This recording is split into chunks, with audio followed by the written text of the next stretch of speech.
Hey guys, welcome back again.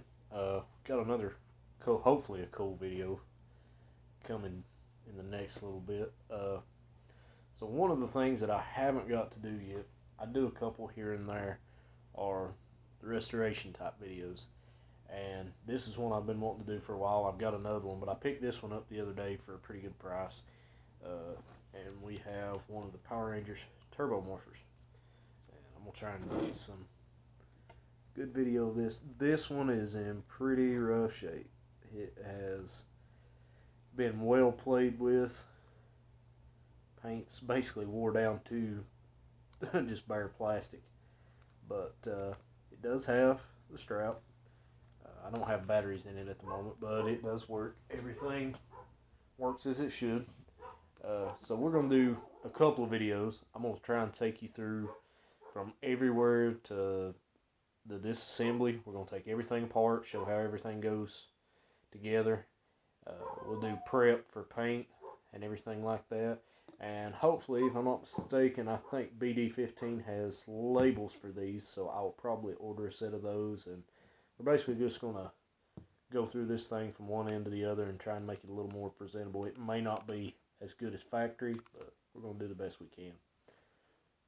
So, first thing we're going to do today, go ahead, we'll pull this strap out, get it out of the way. Being easy with it because this material, I actually have one of these straps in storage right now that's basically broken. It's cracked down the middle. They're not very durable, so we want to be careful with that. First thing we're going to take loose, as you can see, there's not a whole lot holding this together. I'm not pretty sure. I'm not taking one of these apart, so this is going to be a new process. The first two we see here, get a screwdriver. We have the battery cover screw here at the bottom. There's another Phillips screw here at the top. We're going to break it down.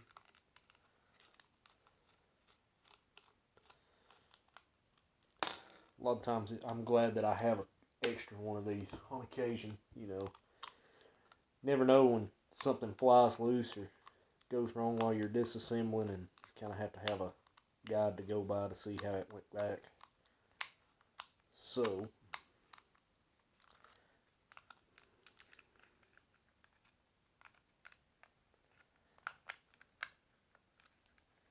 I'm not too worried as far as this one does have a little bit of corrosion. I have got to clean this up before we get started.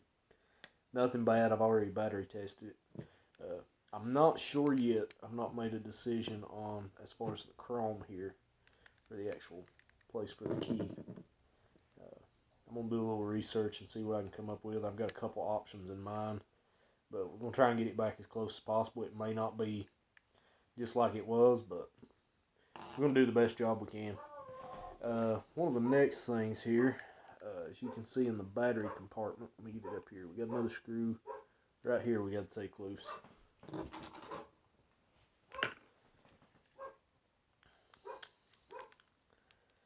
Sure, you can probably hear in the background my pup's outside this evening. I've got a 6-month-old Australian Shepherd, and he's scared of everything. The wind blows, he barks. So, okay, so I'm pretty sure that's got all of our screws out, and it's already starting to come apart. We're going to take it real easy, see what we can come up with. Okay.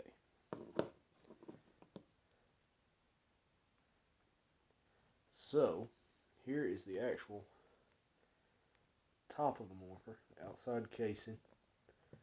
We have the actual spring for the rotational piece for the key right here. That was kind of what I was curious about, was how that actually works. And I may have to do a little bit of exploring to see exactly how that works. But anyways, I'll study on that later. But we're going to have our disassembly. You can see when we take this out, it's basically a solid piece of plastic other than the button that actually activates the sounds, lights, and everything. So we'll put that to the side. Let's see now for the casing. In all honesty, from what I'm looking at, I'll do some pictures so everybody can see, hopefully, or video, I mean. There's not a whole lot to this as far as the circuit board. You have one screw here, you can take it loose. Looks like we've got the speaker underneath. In all honesty, with the shape that this is in, I may just try and buff up the black and just paint the faceplate and the rotational piece. I've not decided just yet, but we'll cross that bridge a little later on.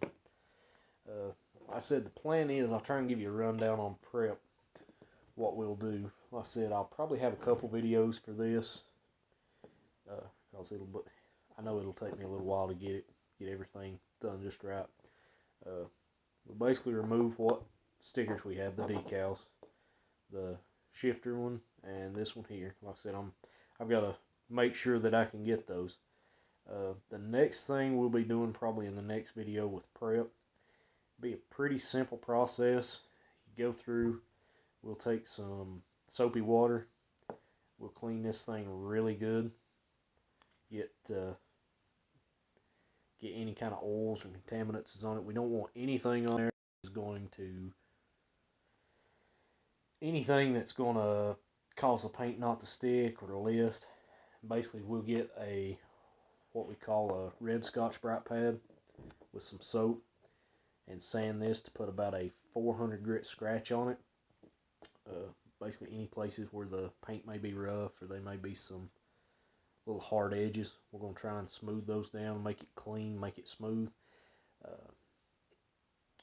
I've not decided on the paint yet. I'm going to try and match the color pretty close to what they've got for factory. But I think most of the time what I have done in the past is just do a paint and primer in one. But on this, I think I'm going to go a little bit further. I'm actually going to spray an Adhesion Promoter to basically get it to the paint and primer to bond better to this faceplate. We'll do the Adhesion Promoter. More than likely, I will put a coat of what they call sandable primer, basically to help fill in any little imperfections that may be in this. We'll go over with a Scotch-Brite, sand it again, and then we'll apply the paint. And more than likely, I'm going to try and find a clear coat for this. I'll try and find like a flat clear coat where it won't really have sheen to it, but it'll be something on there, a little more added protection. Because anytime you've got plastic, you definitely want to go that extra mile to try and keep them from scuffing and things like that. But anyways, for today, that's where we're going to get to. I'm going to go ahead and do a little bit of studying on the board on this and how it comes apart. If I do decide to take this out and actually paint the back of the Morpher, the battery tray and everything, I'll actually do a video for disassembling all this. But just stay tuned. I think this one will be pretty fun. We'll try and go through and show all the steps for painting and restoration. Thanks, guys.